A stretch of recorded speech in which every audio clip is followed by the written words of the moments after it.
You're a pro, man. Come on. Get it together. Thank you. You are my Sherpa. You're my spirit animal. Yes! Pump me up. Switch to Boost Mobile, where your taxes and fees are included on all plans. Plus, get 2 lines with 3 gigs of 4G LTE per line for just $50. That's 4G LTE per line for just $50. Jay Bradley. Boost makes it easy to switch. Switching makes it easy to save. Let's talk wrestling. Let's eat some food. You ready? I'm ready. It's car con carne. Let's eat in the car. It's car con carne. And now here's the star of our show, James Van Alstyne. Am I stuck in the box? You're stuck in the box. There you are. That's you. That's you. You're professional wrestler Jay Bradley. We are live on Facebook Live. We're in the parking lot. You're JVO. I am. I know. I'm kind of like having a little nerd moment here myself. Stop. No, I am. Like I told you before. You're the star in the car. No, man. Like I'm going to age myself and you. Like I told you before. Like you were like one of the guys I used to listen to on Q101 from like whenever the 90s. I was a 90s like teenager. when you were going through wrestling training? Were you wrestling training, driving up to the north side of Chicago on Irving Park Road. Like I was rocking out to some Q101 That's back amazing. in the day. That's amazing. Well, I'm glad you're here. This is great. I'm glad we finally got to do this. Yeah, I've been looking forward to this. So we're at Real Time Sports in Elk Grove Village. I want to thank Real Time Sports for setting us up tonight. Ben, the owner, gave us. It's a mystery bag of food. A mystery bag, but he looked at me and was like, "I got to give extra." Well, that was Vinny. Food. Vinny seemed gruff. He seemed firm but fair. The guy working the front.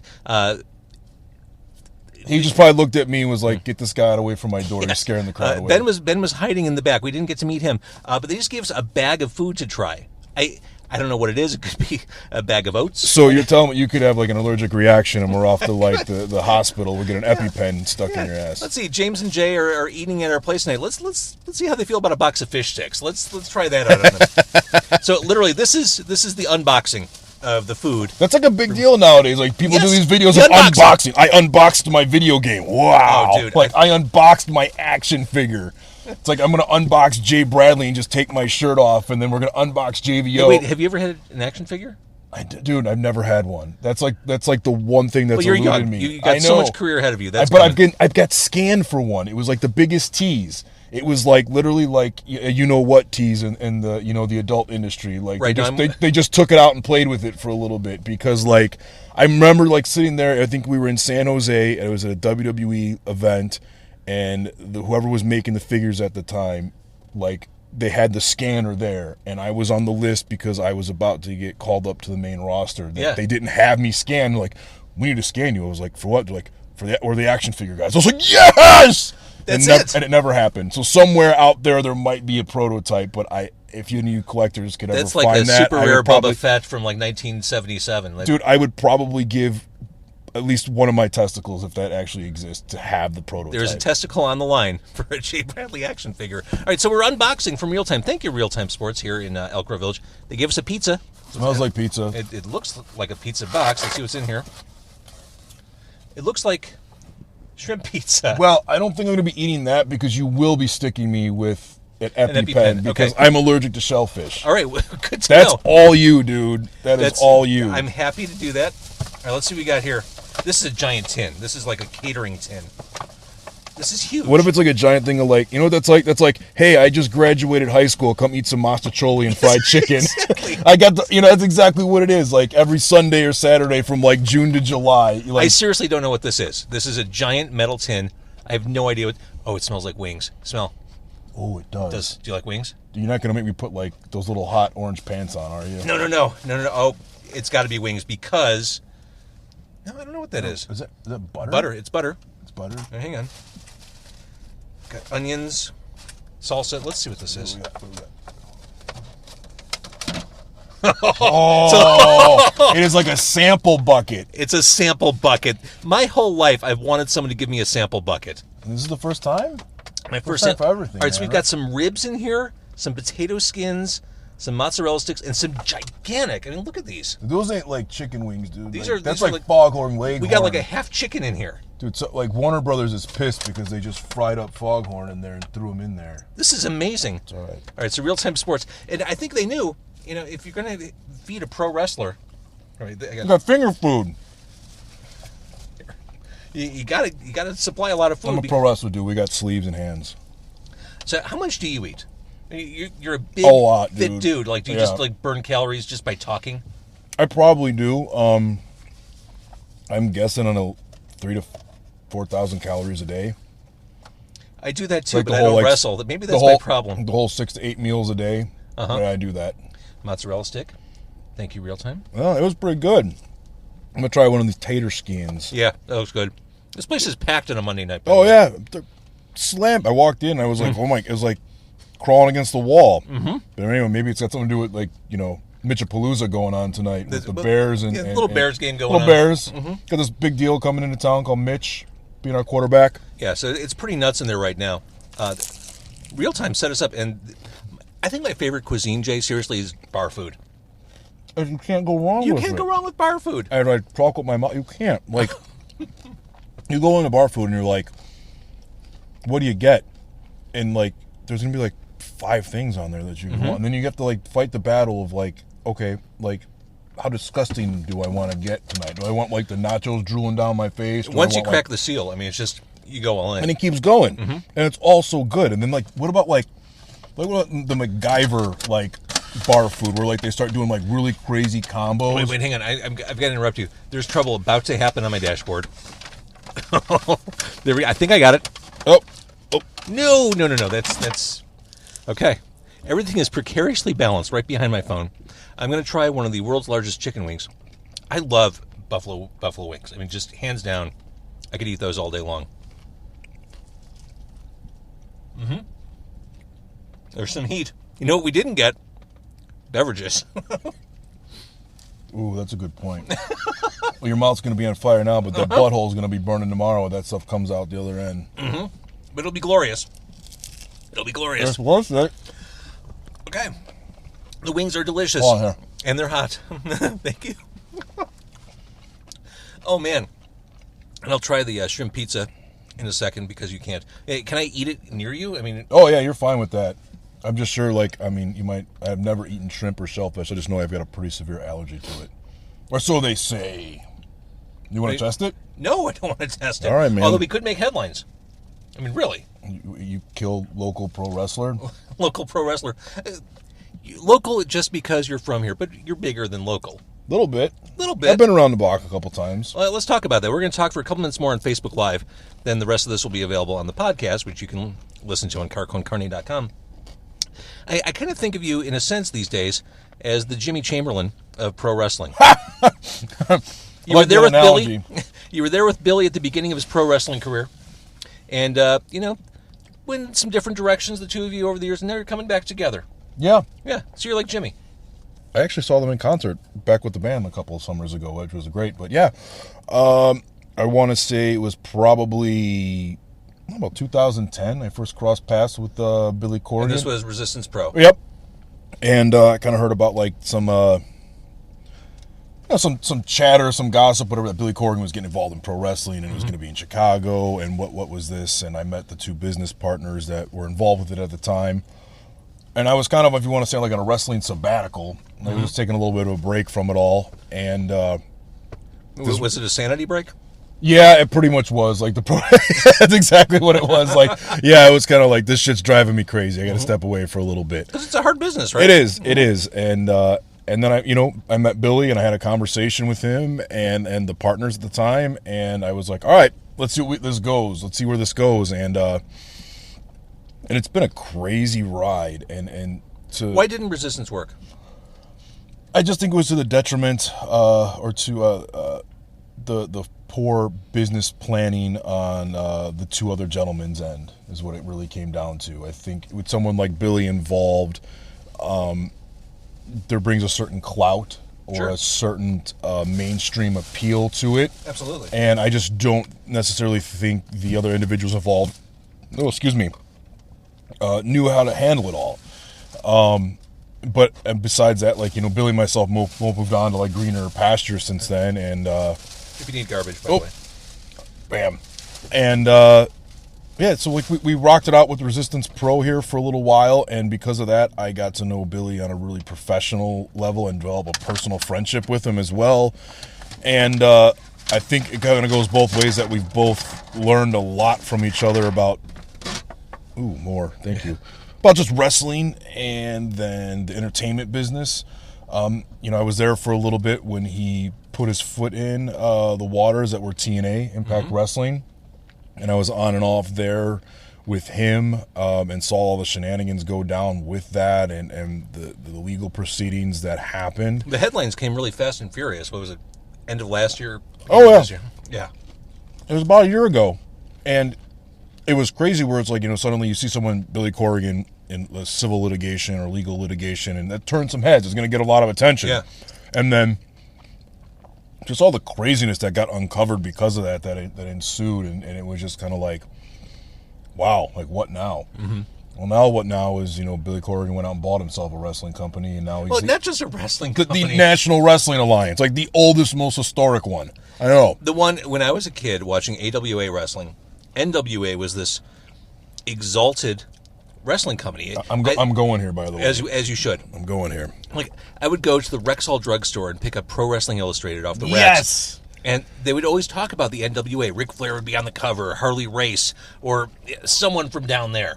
Yeah, like you think about the NWA and the NWA World title, like there's some badasses that were NWA World Champions, like, and then you have like someone like Ric Flair who was like iconic with that belt, and is synonymous as a pro wrestling champion, like right. That's huge. Then Harley Race, Dusty Rhodes, both Funk Brothers, Terry and Dory. I mean, the list goes on and on, like of Barry Windham, another one, like they were just like. They're just badasses. You know what I mean? Like, so Billy Corgan bought the NWA. Yeah, he bought the name, and he's advancing it into the 21st century. Yeah, and I've had the pleasant experience of being involved with it in some way, shape, or form since. These are really good, by the way. Oh yeah, big thumbs up here. Being involved with it from back to the negotiation phase, like I just, as far as just. Him kind of letting me in on what he was actually doing and what he was planning and where he thought he could go or what he thinks he can go. And now that it's all coming to fruition, like it's pretty crazy. Like to think now, like a year later after all that litigation with TNA, like here he is, he bought the NWA, he owns the iconic logo, the initials, the letters.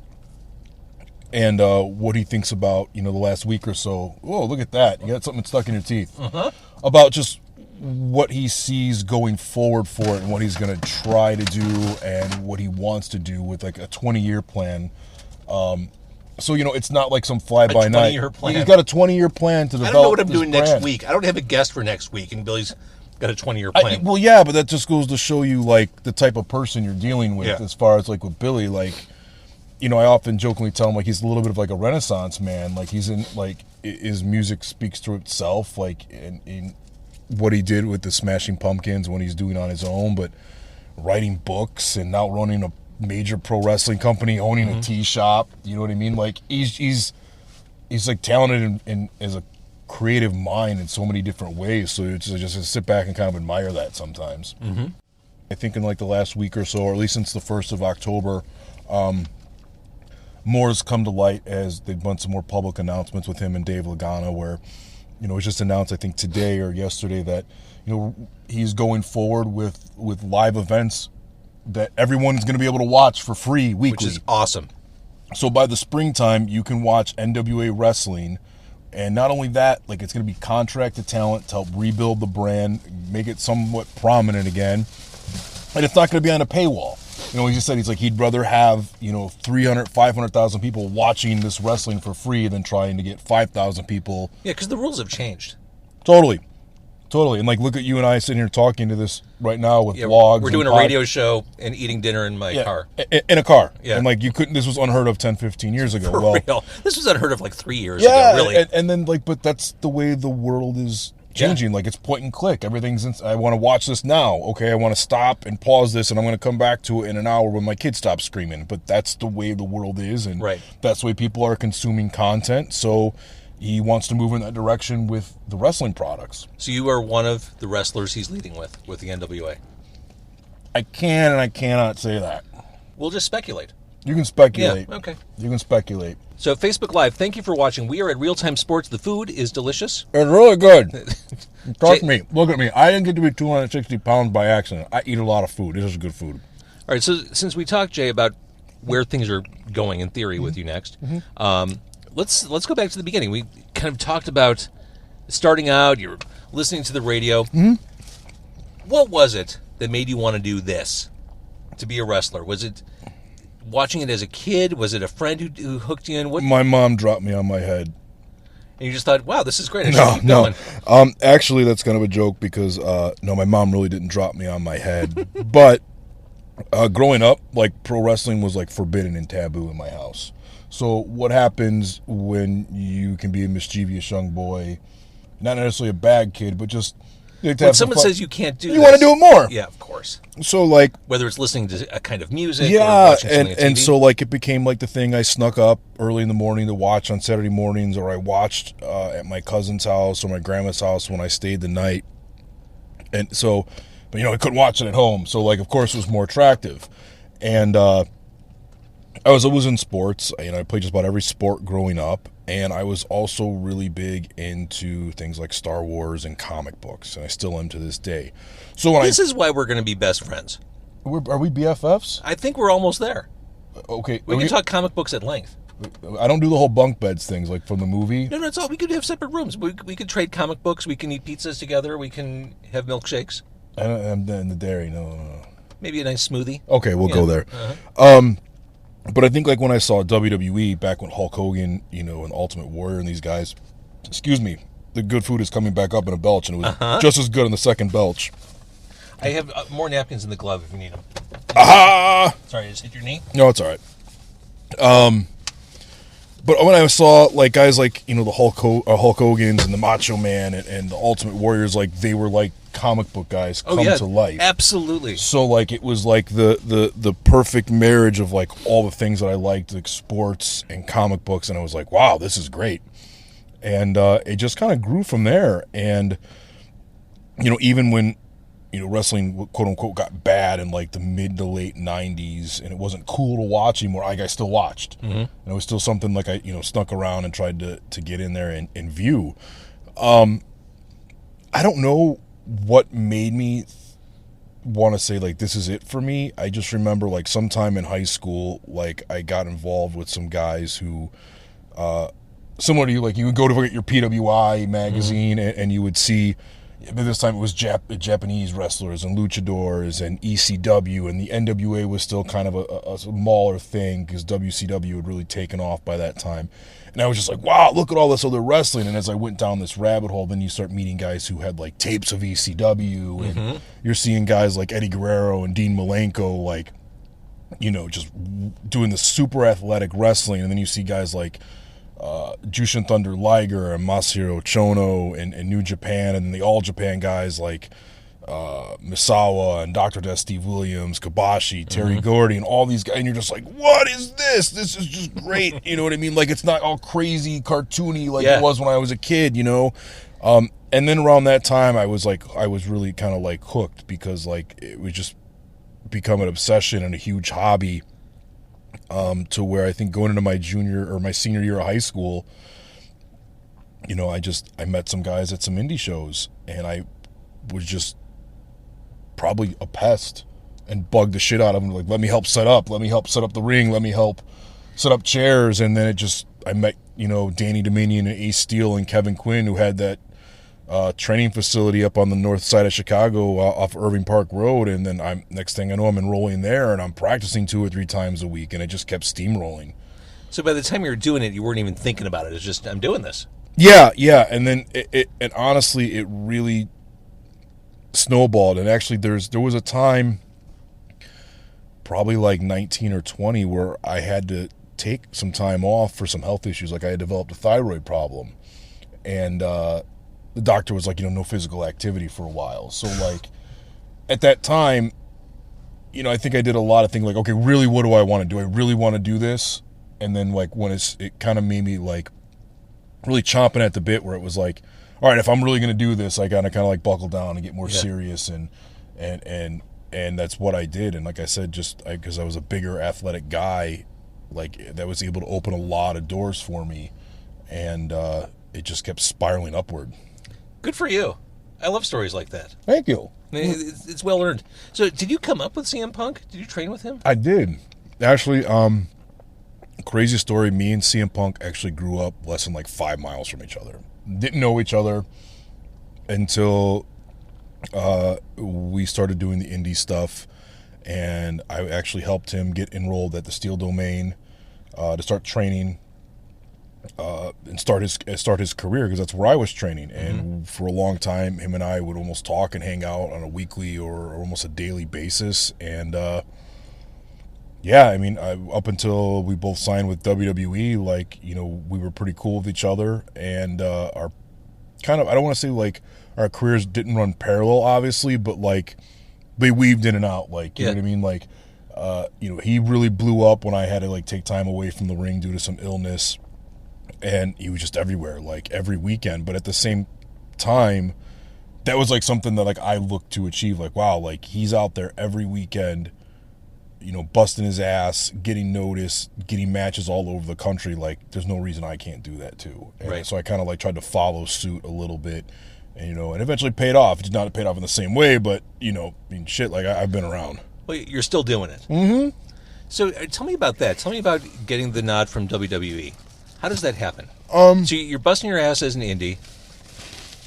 How it happened was it's really different than it is nowadays. So anybody listening to this, it doesn't happen like this anymore because there's different processes in place. But so right out, I'm an alumni of Northern Illinois University. My last semester there, I got a call from one of my trainers, Kevin Quinn, who was at the time scouting for New Japan Pro Wrestling. And they were particularly looking for heavyweights. Well, I was one of the heavyweights he actually helped train. So he called me, hey, they're interested. I've told them about you. Can you send me some stuff? Might have you come out for a tryout.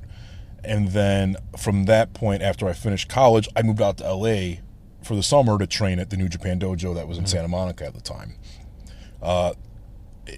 I look back on it, I didn't necessarily show the best side of myself there because I was so overwhelmed by changes in my life and what...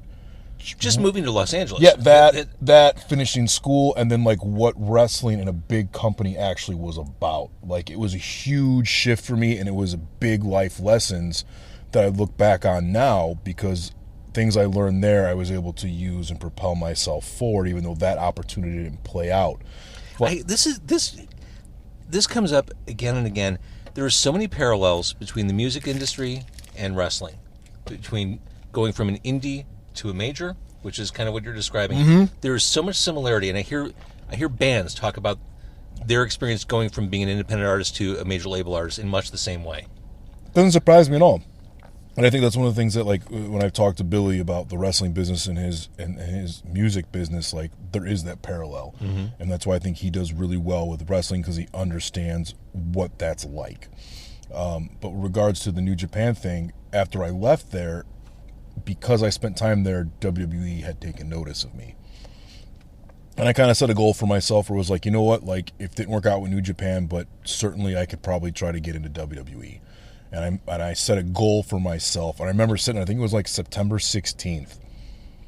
I said, a year from now, my goal was to be in the WWE or have a WWE contract, and I did it in 14 months.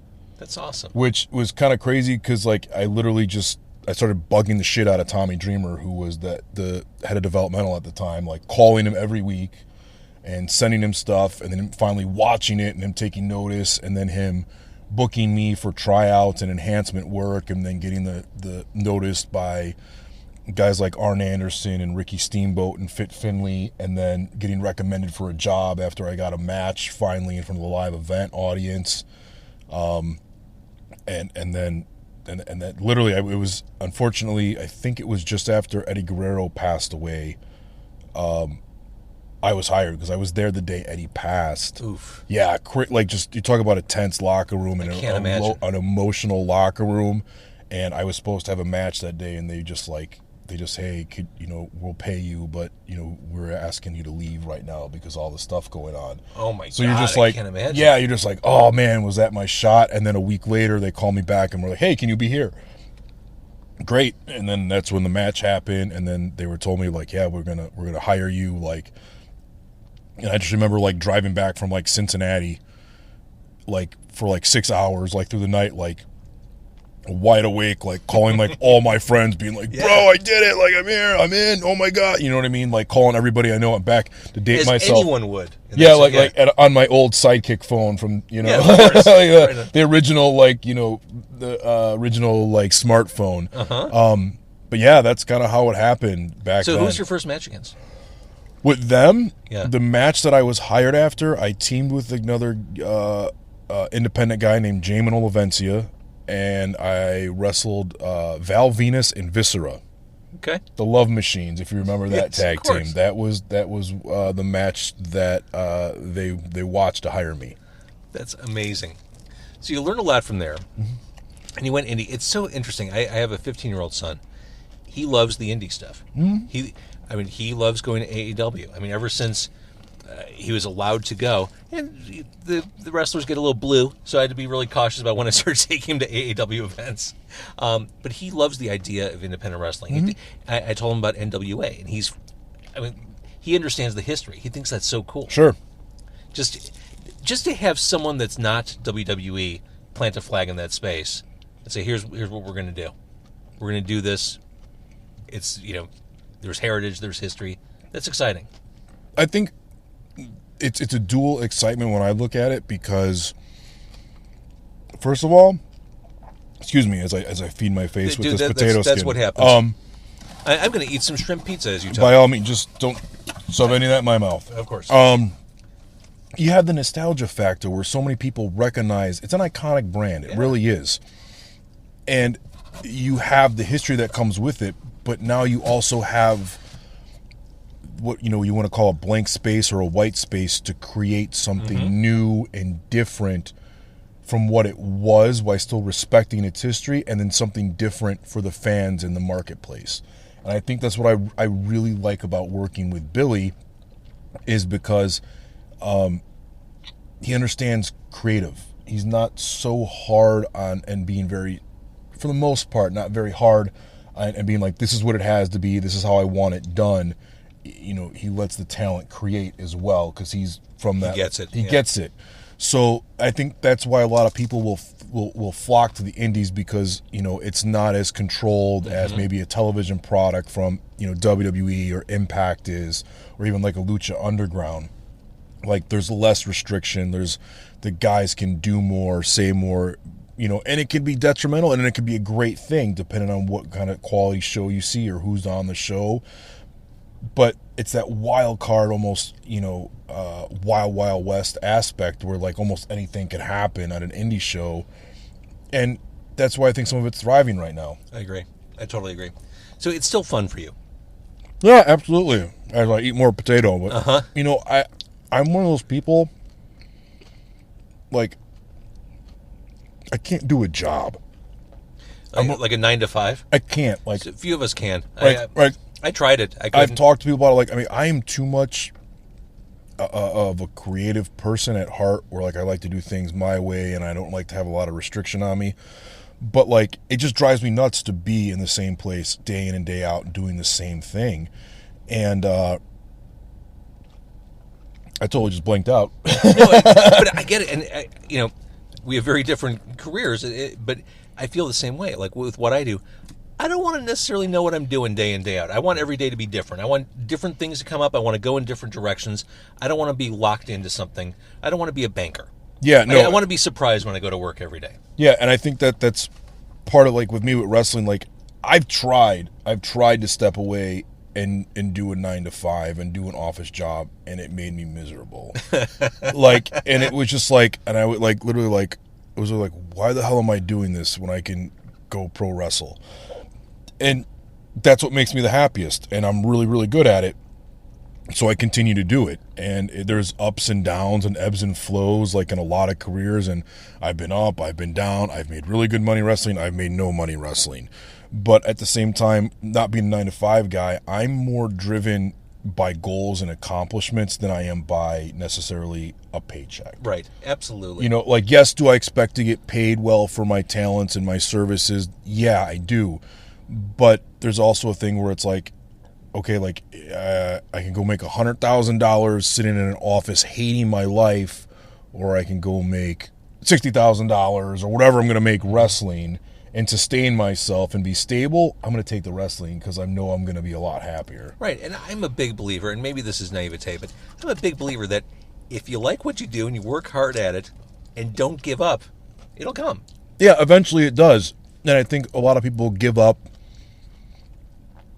you know, before they should, or they shortchange themselves, or they hurt themselves with their own perspective because they, I don't know, maybe like stop trying. Mm-hmm.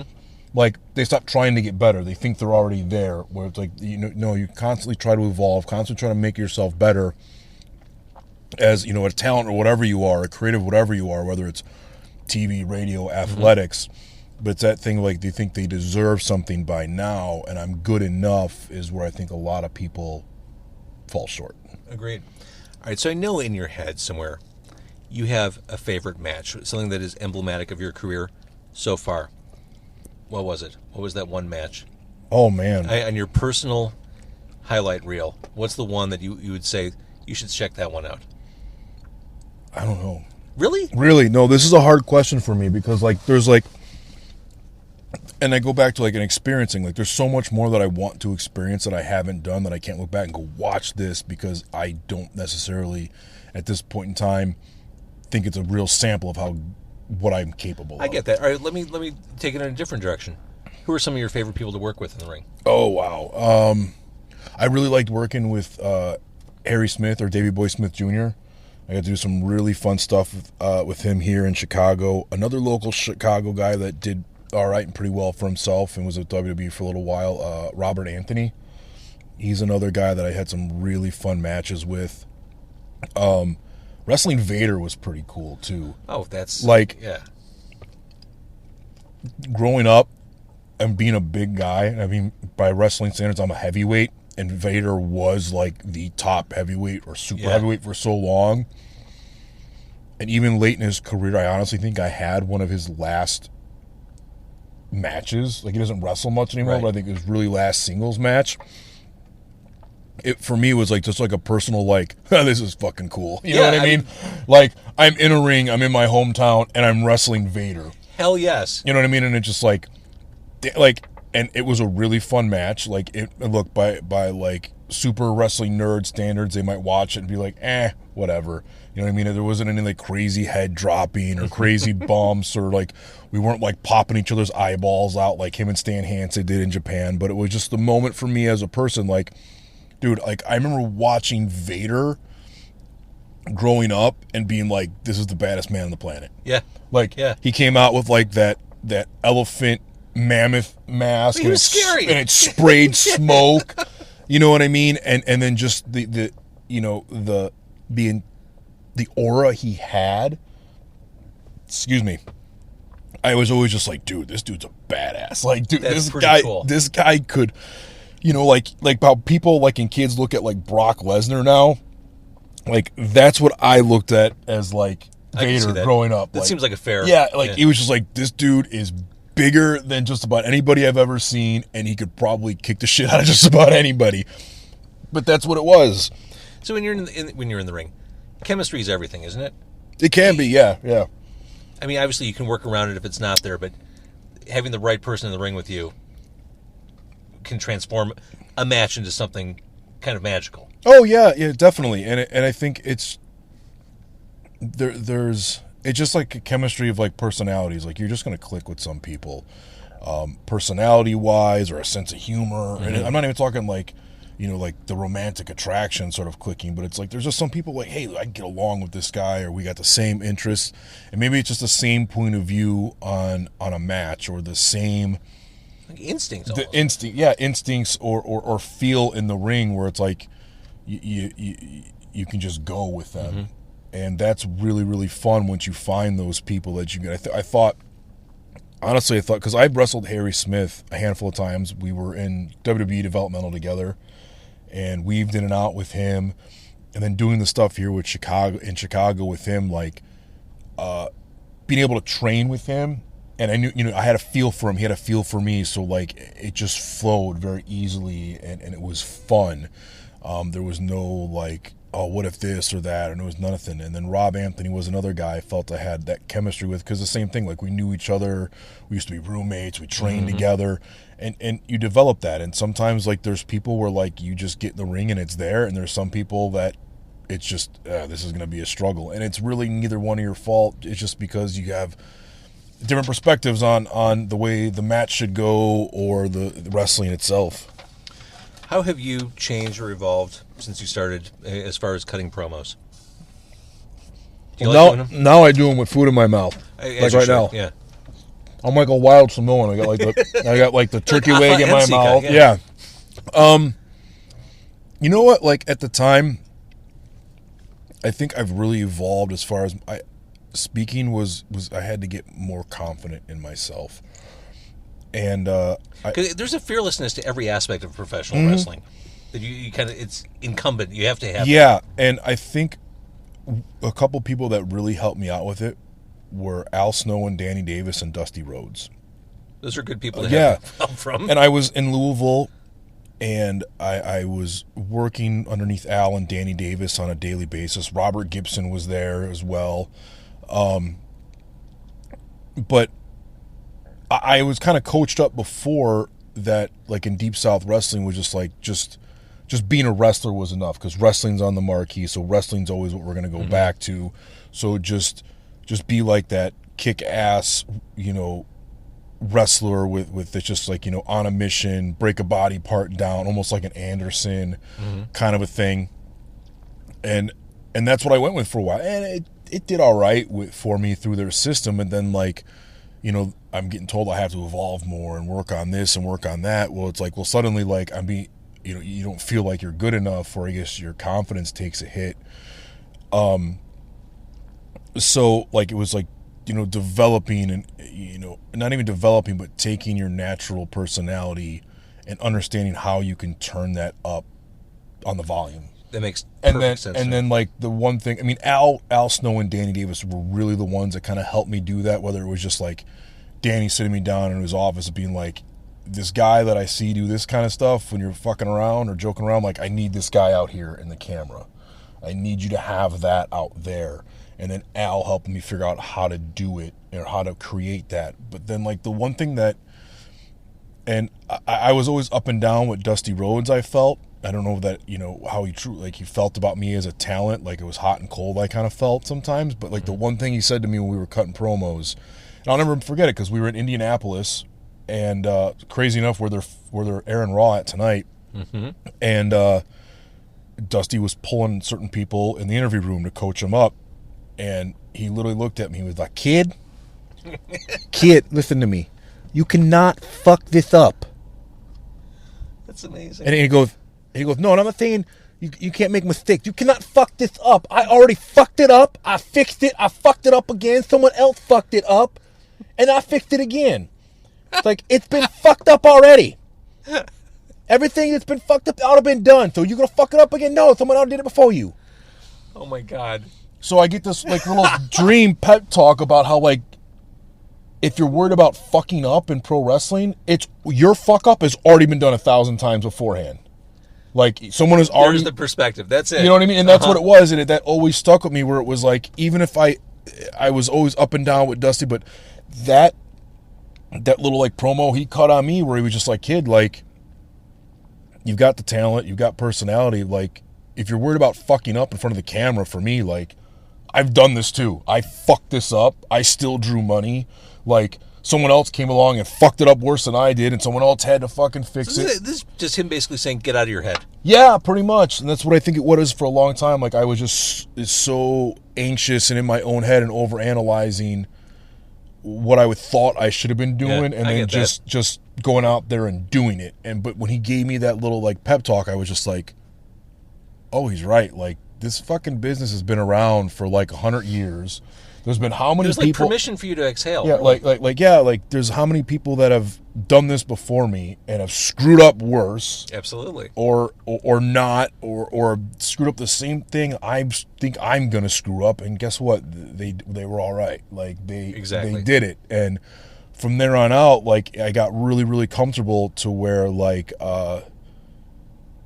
I mean it became part of my shtick for a little bit of while, like even like my later days in WWE, where it was like when I was in OVW, or they would literally chart out time for me to just talk shit to people before my match, because they would just make people want to see me get my ass kicked, because I was just cutting, improv on these people. And to this day, like I have friends that do improv in the city, and like they'll call me from time to time and like, hey, can you fill in, or do you want to? We got an amateur night. Do you want to come in on my team, kind of a thing? And I've done it a couple times, and I love it. I bet it's a blast. Oh, it's incredible, and it's incredible. But it's like it's also, relying at myself that I'm pretty quick witted. I'm pretty well spoken. You know what I mean? And I can articulate ideas, or I can need to go over someone's head with. All right, the kids aren't going to get this one, but the adults are going to get it. You know what I mean? You said it with what Dusty said. Permission to fuck up.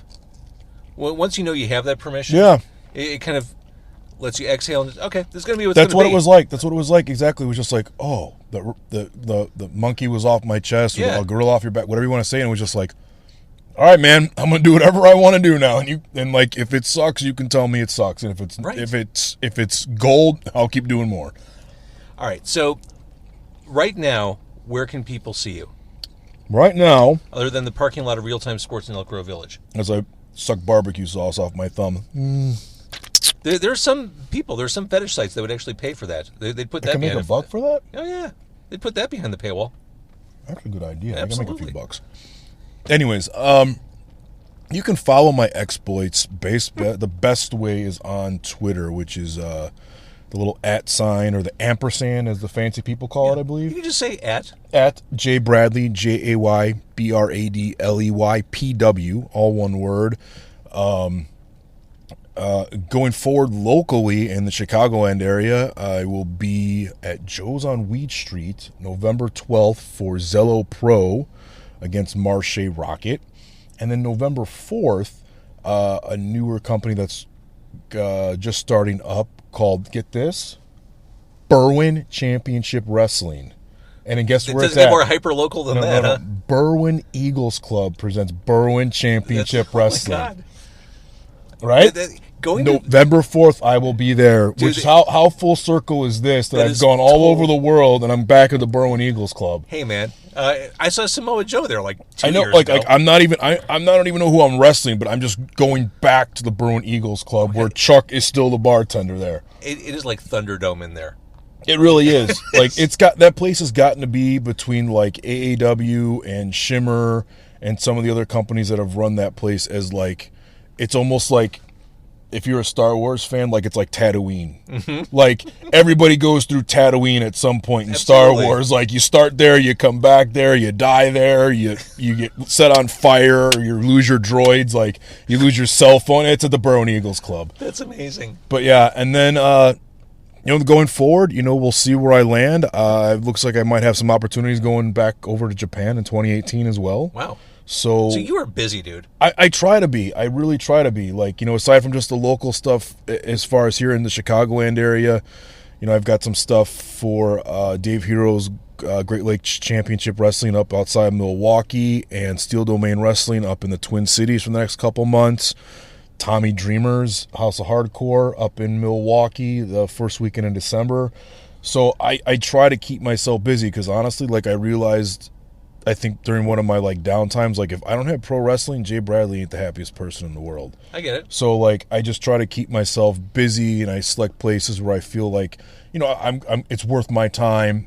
Not only am I going to make a couple bucks, but like, I'm going to have a good match. It's going to be seen by, there's an outlet there to either, whether it's like a fight TV or a TV show or a streaming service. Yeah. So it's like, you know, it's things like that like, you know, hey, like we joke about how much I eat and I work out or whatever like that, but that kind of keeps that machine churning where it's like, you know, I want to stay in shape for that. I don't want to like let myself go, and I want to make sure I'm up to par, and you know, because every match you're in moves the ball forward. Yeah, and I kind of look at that way because it's like another thing that like I learned with WWE from guys like Tommy Dreamer and a Mike Bucci is like, you know, every match you have is your business card. Yeah. So it's like just like probably every podcast or time you get on the radio and click on that mic, it's like, who's listening to this? Who sees this? Who's going to remember it? And did I leave an impression? Well, that's just it. And going back to the, you know, comparing wrestling to bands, you know, I complain a lot about band set lists. I'm a fan. I go deep on a lot of bands and albums, but I realize when a band goes too far off the reservation and doesn't play any hits for like 30 minutes, every time you perform a show, there's someone in the audience who's never seen you before and who may only have that one tether to you. You have to assume whether it's a wrestling match, a radio show, a concert, there is someone watching, listening there who is completely new to you. And this is your shot. Yep.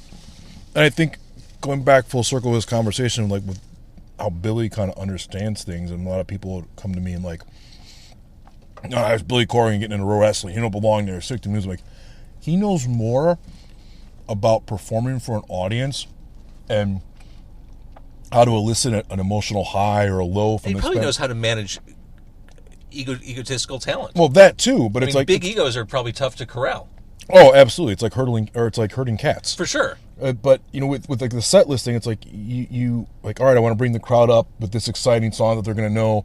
I want to introduce a new one that might subdue them, bring them back, drop them down low. It's the same thing pro wrestlers do. You're like a conductor. Yeah, for an entire wrestling show, you're up and down with emotions and your attention. How long can we hold your attention span with a certain emotion? And then each match is like that. You're gonna have a fast-paced match. This next one's gonna be slow. This one's gonna be methodical. This one's gonna be all over the place. Like, so it's very similar, and that's one of the things I think he understands, which is really to his benefit. Absolutely. All right, I can't tell you how much fun this has been. I'm almost full. You still have some work to do there. Yeah, the food was awesome. Thank you again, Real Time Sports. Thank you, Real Time. My mouth is on fire, and I'm sure I'll be going through the toilet paper tomorrow. Absolutely. And that's not a bad thing. It's just saying your wings are really hot and they're really good. There's a cause and effect. Sure, it's perfectly natural. It's like, at least I'm not eating Taco Bell at 4 in the morning after a night of drinking, because we know what that does. That's never any good. Thanks also, Boost Mobile. Jay Bradley, you're awesome. I can't wait to see you in November and beyond. Thank you, JVO. Thanks for doing this. Of course. Thanks, buddy.